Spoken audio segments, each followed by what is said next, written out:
hace mucho, Leonardo Sangüesa tuvo que agradecer otro premio literario, el de la Academia Chilena de la Lengua 2012 por su libro Colonos. Este ha sido un año de premios para él, cosa que al autor, según dijo una vez, no le resulta del todo fácil. Lo agradeció en un breve discurso muy celebrado, en el que comenzaba por recurrir a un poema divertidísimo del gran peruano Antonio Cisneros, donde el poeta, cito, está condenado a ser un chancho que toma aire bajo un gran limonero antes de meter la nariz en la realidad repugnante de su porqueriza y finalmente eructar y ganar un premio y sonreír en una rueda sin fin. Los premios allí son algo que, vuelvo a citar, intenta suavizar con chispazos de vanidad el sentido crudo y duro de la literatura. El sentido crudo y duro de la literatura. Cuando comencé a escribir esto me apareció solo un título, que es Leonardo Sangüesa, el don considerable. La literatura cruda y dura exige un don considerable. Ese es, creo yo, el que admiramos desde el jurado de este concurso de poesía joven Pablo Neruda al darle el premio correspondiente a este año de 2012. El don, cuando se trata de literatura, es un don de lenguaje. Los temas, sabemos, pueden ser grandes temas, y esos mismos grandes temas, de puros grandes, se nos pueden transformar en puras palabrotas. Toda la diferencia entre un libro asombroso y un libro a secas está en el don considerable, en cómo un poeta puede realmente estar a la altura del sentido crudo y duro de la literatura, hacerla más cruda, hacerla más dura y al mismo tiempo sagaz y traspasadora, y en la lucidez de la dureza generar, en el acierto implacable de su lenguaje, un cierto crudo esplendor. Crudo en la dureza del sentido, esplendoroso en el acierto del lenguaje, en la capacidad de producir certeramente unas visiones, a veces aterradoras, que a la vez iluminan y hieren. Buenas tardes, gracias por haber venido a pesar del diluvio bíblico que se avecina. Junto con agradecer este premio a quienes me lo otorgan, a los señores miembros del jurado y a la Fundación Neruda, quiero aprovechar esta ocasión para agradecer a Nadine, a Bárbara, a Boris y a Vicente, porque sin ellos mi vida habría quebrado mucho más récords en el campeonato del sinsentido, yendo de tumbo en tumbo, quién sabe hacia qué destino lamentable. A ella le debo su amor de 12 años, no sé cómo pagárselo. A mis hijos, la condena de soportar a un padre neurótico que no es ejemplo de nada, como no sea por la perseverancia con que malgasté mis pocos talentos en busca del más cretino de los dorados, la literatura, tan lejos de mi clase, tan lejísimo de mi historia de hijo de una profesora rural y un sargento sin futuro de la aviación. Eso por un lado. Por otro, quiero aprovechar de decir lo mucho que les debo a quienes me han acompañado desde que me estrellé, hará unos 20 años, contra el poste de la literatura. Algunos están aquí, en presencia o a miles de kilómetros de distancia, otros están en la memoria, ya muertos o desfigurados, pero todos son piedras preciosas que guardo conmigo. Mis amigos, todos aquellos que creyeron que algo valían mis leceras cuando no valían nada. A mi hermano Alejandro Samber, que no solo ha escrito las mejores novelas chilenas de mi tiempo, sino que además es el mejor lector de toda la Vía Láctea. Andrés Ambantes, el mejor poeta de mi generación, que debió ganar este premio mucho antes que yo, pero mucho antes, con fanfarria de Stockhausen, cuarteto de cuerdas y helicópteros. a Kurt Volk, que a pesar de haber comido carne de canguro, nunca ha dejado de pesar cada palabra con su diminuta balanza de duende sagrado de nuestros bosques mentales. A Rodrigo Lavarría, compañero sentimental, mistificador excelente, cuya amistad es a la vez un mambo y un solo de Sonny Rollins en el puente de Williamsburg. Sin ellos, sin Galo Gigliotto, que no solo es mi editor incondicional, sino mi amigo sin tacha que sabe tender una mano en los momentos difíciles, sin Adán Méndez, que insistió en publicar un par de libros que mi desidia estaba condenando al cajón desastre, sin el Chico Figueroa, con quien descorché una de champaña el año nuevo del 2000 arriba de un techo en el barrio Matadero sin la menor esperanza de llegar a ver el día siguiente, sin Julio Carrasco, que puso el hombro en la mudanza más triste de mi vida, sin Miguel Naranjo, con quien celebramos los 100 años de Vicente Huidobro en Cartagena hasta que apareció Marcela Osorio vestida con un pareo rojo que nunca olvidaré, sin Nicolás Martínez, con quien lancé bombas Molotov y prendí fuego a la torre central de la Facultad de Ingeniería de la Universidad de Chile y tiré 10.000 panfletos de todos colores para recordar el 56º aniversario de la muerte de César Vallejo, sin la sensatez política de Jaime Pinos, sin la voz recordatoria de Jaime Güenún, sin la sinceridad mordaz y desparpajada de Matías Rivas, sin todos ellos, sin 300 otros que por no majaderear no nombro uno por uno, yo pensaría que la literatura es otra cosa, quién sabe qué. No tuve maestros, sin embargo, nunca los quise tener, pero aprendí. Aprendí de Jorge Guzmán, que fue el primer escritor que me dijo algunas palabras claves, tratándome de usted cuando yo no tenía ni 18 años. ¿Ha leído a Leopoldo Lugones? ¿Ha leído bien a Vallejo? Lea a Rubén Darío. Léalo de nuevo. Léalo hasta que se le rompan los párpados. Eso me dijo Jorge Guzmán. Y aprendí de Parra, por supuesto. Aprendí de la biblioteca del Departamento de Estudios Humanísticos. Aprendí de David Turkeltau, que murió sin saber lo mucho que yo lo quería, lo mucho que sus siempre escuetas palabras significaron hace 15 años para que, al fin, me decidiera a publicar mi primer libro.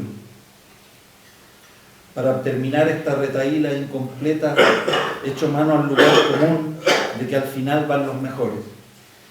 Por lo que quiero agradecer a Juan Camilo Lorca, no solo por ser el más ejemplar guardián de la memoria de la poesía chilena,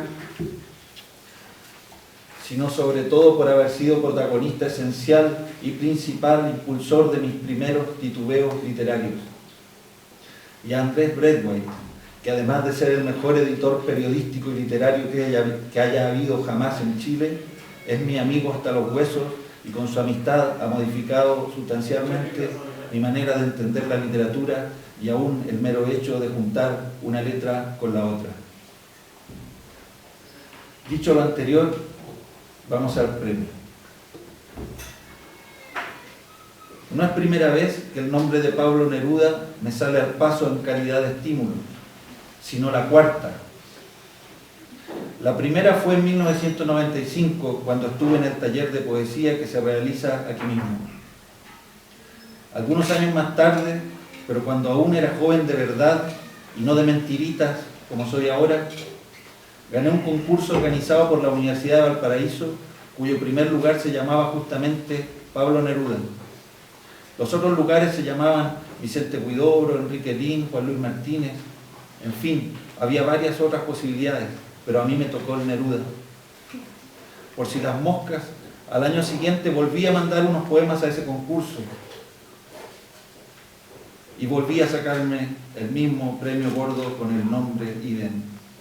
Total, 4 veces. Sin duda debe ser una broma. Por otra parte, junto a esa especie de pesadilla, no es un secreto que entre el premio y el premiado hay un punto de controversia. El año 2004 me declaré por mi propia voluntad persona non grata entre los nerudianos recalcitrantes y los nerudómanos de mal humor, pues para celebrar el centenario del poeta no se me ocurrió nada mejor que publicar un libro llamado El Bacalao, diatribas nerudianas y otros textos. El libro fue tan aplaudido como escupido.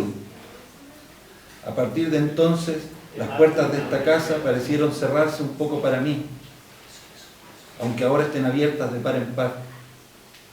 No sé qué dirá ahora el señor Hernán Loyola, por ejemplo, a quien no tengo el disgusto de conocer, ni ahora, ni entonces, ni cuando dedicó un número entero de la revista nerudiana al tema del antinerudismo, encabezando ese tomo de venganza con un prólogo infamante, en el que me acusaba derechamente, o más bien chuecamente, de intentar, entre comillas, ganar algún dinero con el libro, lo que en castellano equivale a tratarme de ganapán y mercenario. Pues bien, aquí estoy. Como diría el propio Neruda ante la infamia, aquí estoy, aunque yo no estoy tan seguro como él de tener llenos de pétalos los testículos. Pero mi relación de amor y odio se remonta a mi infancia, cuando me iba con mis amigos a jugar a la casa de máquinas, a la vieja maestranza de Temuco, que quedaba a una cuadra de mi casa. Allí tocábamos las campanas de aquellas locomotoras echadas a morir. En el centro había una tornamesa y los niños la usábamos de Fantasilandia en medio de unos pastizales que en el verano zumbaban hasta la locura, llenos de chicharras. Jugábamos en el cementerio del viejo esplendor ferroviario, oxidada escenografía de los más resplandecientes veranos de mi memoria. Hace poco volví a ese lugar, convertido en pulcro museo, con césped recién cortado y locomotoras limpias y tornamesas sin niños y nuevo nombre, Museo Ferroviario Pablo Neruda. Comparto entonces con Neruda los mismos espacios, la misma lluvia, el mismo ñelol de siempre, solo que con cierto desfase histórico que me permite ver la trizadura, la de un país hecho trizas, como aquellas locomotoras que no logran ocultar su abandono a pesar de su incómodo lugar patrimonial. Vengo de ese sur que huele a escarcha levantada y a lecherías, pero también a bosque de pinos, a mapuche muerto y perseguido, a arribismo y mala fe, a violencia y cuchillazos. Por eso a veces recuerdo, y cuando recuerdo no sé volver. Me quedo enredado entre los cardos del verano y los barriales del invierno, mientras pasan aviones a chorro o caen granizos del porte de un puño. Y allí, atrapados, se me ocurren poemas como el siguiente. Poco antes de la psicodelia. Como la flecha de Guillermo Tell, algunos recuerdos siguen de largo hasta que un tronco añoso los detiene más allá de la lechería. En mi vida vi aromos, retamos, picapicas en flor, toda esa noche de mangó comprimida y destinada a dispararse poco antes de la psicodelia en una primavera al estilo ruso, con escándalo de orugas danzantes en las praderas, y así hasta el verano del 66, la playa y de Shadows. En el comedor hay un frutero anterior a mis padres, con ciruelas perennes, eternamente lozanas, pero si las muerdo no viviré para contarlo, ni para escuchar otra vez Te quiero, del gran Carlos Corales, máster del agua.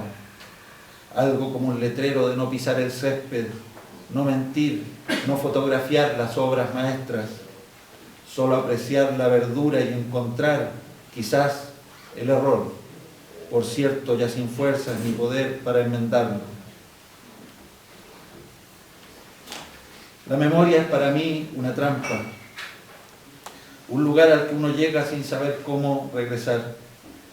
Quise recordar mi infancia y terminé recordando el golpe militar y pasé de largo hacia la psicodelia y aún más allá, hasta el tiempo en que Neruda jugaba entre los mismos fierros que yo, y aún más allá, cuando la tierra mapuche era un hervidero de pólvora y sangre, limpieza del terreno para jugar con los destinos de miles de europeos que fueron a aprender algunas lecciones a la tierra de nadie y que ahora, como una pesadilla reversible, me tienen recibiendo este premio después de haber escarbado sus historias de horror.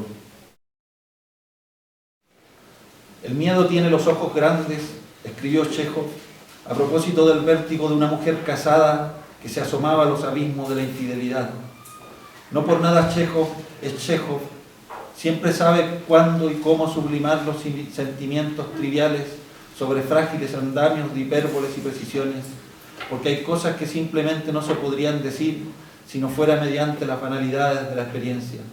Que el miedo tiene los ojos grandes, por ejemplo, tan grandes que nunca descansa ni parpadea, pero cómo decirlo en otras circunstancias, en que el amor y el miedo han lacrado la boca, como cuando Vladimir Bonder y su esposa María, simples comerciantes judíos, huyeron de las cruces del zar hasta encontrar algo que parecía más seguro, aquí, a 13.000, 14.000 kilómetros de Kamenets, con la mera esperanza de pasar sus últimos días sin más apremios que la podagra o el reumatismo, y lo único que hallaron fue una prórroga del horror. 10 años y al fin les partieron la cabeza con un hacha y después con un machete en la frente los remataron, y como si aún tuvieran fuerzas para seguir viviendo, a María le picaron la cara con un cuchillo, el mismo con que a Vladimir le abrieron la boca de lado a lado hasta arrancarle la quijada y arrojársela a los perros. Luciérnagas, relojeros, músicos, fabricantes de lámparas, desocupados, mercenarios, comerciantes de telas. Incluso había un tallador de figuritas de alabastro, y aunque algunos sabían cultivar tulipanes, como también repollos azules, vides y regaliz, muy pronto sus tierras fueron anexadas a otras hasta formar enormes paños de propiedad que supuran su historia de mala fe y violencia. Unos fueron repatriados, otros dejaron sus hijuelas para irse a las ciudades, a los manicomios o a los cementerios recién inaugurados, pero los que quisimos perseverar en la tierra también fuimos muertos en vida, ahogados, unos por la miseria, otros por la codicia, todos en un solo alquitrán indiscernible que entraba por debajo de las casas y ahora me llega al pecho y sigue subiendo mientras afuera vuelan las luciérnagas con la misma ligereza de hace unos años, como si entre tanto nada hubiera ocurrido, salvo el ir y venir de su luz efímera.